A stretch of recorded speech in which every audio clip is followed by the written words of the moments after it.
the most important thing for me in terms of the work you do at this moment is that it's almost like a niche community.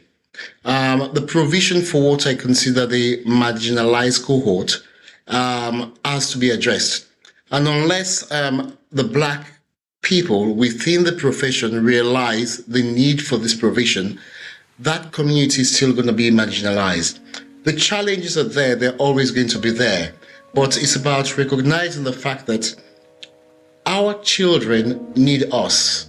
And I'm not talking about us being the pressure of being a transformational leader. I'm talking about just being a guidance, working in local parentis and guiding them and showing the way. Because for most of these children, we don't make a difference. We are actually a difference.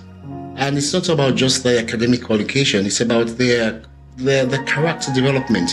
And a program like Black Men Teach, Black people can see that actually our kids needs us to be perceived in a way where they don't suffer from what we call this imposter syndrome, that what they have is good enough. And if they have another Black person talking to them, trying to encourage them to realize and release their potential, there's a better chance. Because doing nothing about it is not going to change. Is it going to be easy? No. It's always going to be a challenge. But that is why it is justified. That is where the benefit of it, the reaping the harvest, is even sweeter. But it only does work where you're not just imposing authority on these children. For me, it works when you build a relationship with them. Try to understand what is their why, what is their challenges. Unless you get behind the scene and build the relationship, it wouldn't work. Because quite frankly, no one else will do it. So I call it a movement, because for me it's like a movement. A movement like this gathers momentum. You spread the word and going to schools, working with those children, them seeing especially young, but I'm old now. Sometimes I need young Black teachers to come into my school and saying, yeah, Mr. Barzey, but what you're saying is true, because they see a young Black face in front of them and thinking, this can happen. But I think also, what we should not leave out here is our young Black girls. It's a different conversation. I do realize that. But that can be born out of this movement.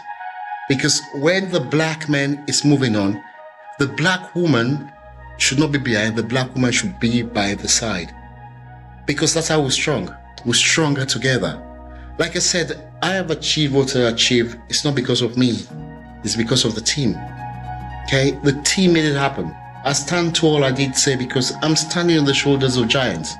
And the way up could be a very slippery slope. But you know what? I'm not worried.